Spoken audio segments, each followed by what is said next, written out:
こんにちは。永久恋愛と書いてクレアトームのドドさんです。さて、今回フリーゲームと連動した音楽動画を作ったのですが、せっかくなのでそれのメイキングを残しておこうと思いました。で、今回イラストも音楽も生成 AI を使わずに作ったのですが、音楽動画だけはアニメーションを生成 AI を活用しました。さすがにね、手書きでね、アニメ作るのはね、ちょっと大変すぎるので、今回活用するのは、リットビデオという生成 AI サービスを使います。普段はフリーピックを愛用しているのですが、この動画を作った時にはまだ C ダンス2というモデルがフリーピックで使えなかったんですね。で、C ダンス 2.0、すごく話題になりましたが、実際何がすごいのかっていうと、それはね、早速お見せしましょうかね。まずゲームで使用したイラスト画像を4枚参照画像に入れます。プロンプト当て始めに、イラストの女性は小柄な魔女です。彼女は暗い森の奥深くにある小さな小屋に住んでいます。彼女は魔法を使って森とある人を小さな瓶の中に閉じ込めてしまいました。今日も彼女は愛情を込めてその瓶を見つめています。アニメーションっていうのをディープル翻訳で英語にして入れました。一応ね、日本語も対応してるとは思うんですが、こういうのって結局ね、英語で入れておいた方が安全だったりします。幼いとか子供っていう単語をなるべくね、避けるのが無難です。小柄とか小さいとか背丈が低いとかっていうので代用します。で、さて、この設定で何ができたのかというと、ドドン。すでにいい感じですね。C ダンス2は絵柄がそのまま反映されるのが大きいです。で、個人的に瓶の中身と入力した画像がそのまま使われるのが不満だったので、プロンプトを再構築しました。イラスト女性は小柄な魔女です。参照画像は女性の全体的な雰囲気や特徴を把握するためのみ使用し、画像そのものは使用しないでください。彼女は暗い森の奥深くにある小さな小屋に住んでいます。彼女は魔法を使って森とある人を小さな小瓶に閉じ込めました。ある人は小人のような黒い姿で描かれており、その表情は詳細は不明です。今日も彼女は愛おしそうにその瓶を見つめております。このコンセプトに基づいたアニメーションをディープル翻訳で英語にして入れます。そうすると、ドドン。ボツですね。なんでこうなっちゃったかな。髪の色、目の色、服の色全部変わっちゃいましたね。もう一つは 3D アニメみたいになっちゃったし。やっぱりね、画像はね、そのまま使ってもらった方がいいみたいです。プロンプトを変えましょう。イラストの女性は小柄な魔女です。彼女は緑の色の髪と紫の目。彼女は暗い森の奥深くにある小さな小屋に住んでいます。彼女は魔法を使って森とある人を小さな瓶の中に閉じ込めました。ある人は小さなシルエットとして描かれているため、その表情やその他の詳細は不明です。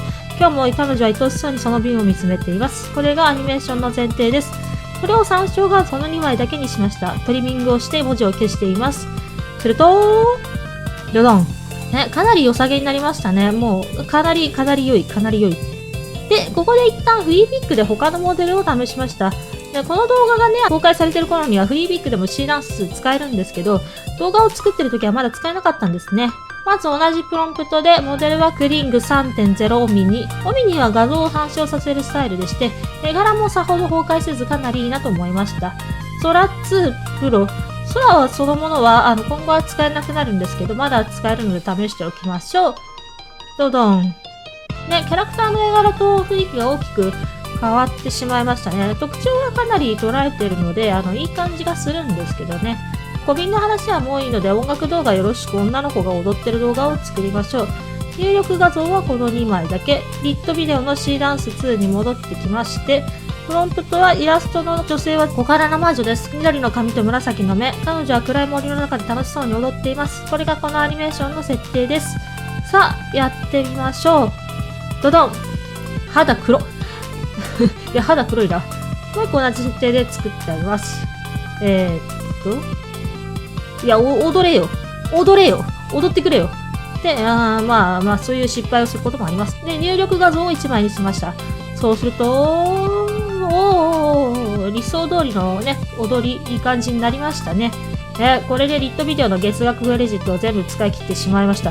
1ヶ月分をこの1日で。フリーピックを使いましょう。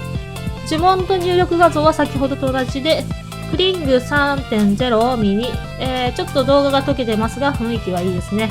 クリーニング 3.0。誰だお前、誰だお前、誰だお前。クリーニング 2.5。悪くないけど微妙に違うんですよね。で、クリーニング 2.1 マスター。話にならない。話にならない。昔の動画モデルって感じですね。さて、ここまで動画素材を集めたら AVI ユーティルを開きます。良さげなパーツだけを切り取ったりトリミングしたり位置や拡大率を調整します。さすがに動画を寄せ集めただけだと雰囲気がバラバラになってしまっているので、限界まで加工して雰囲気を近づけます。色ずれを追加。色調補正は色相が常に変わるように直線移動で動かしています。肌が黒くなったあの動画も輝度を反転してしまえばいいのです。で、オブジェクトで図形を表示、背景に設定してノイズフィルターをかけます。ノイズのタイプは4か6が好きです。で、波紋やラスターなどで動かすことで動画の粗さを演出します。周辺ボケ光量、操作線なども追加。透明度を微調整。あとは字幕を好きなように入れます。そんな感じで雰囲気が整った動画ができましたとさ。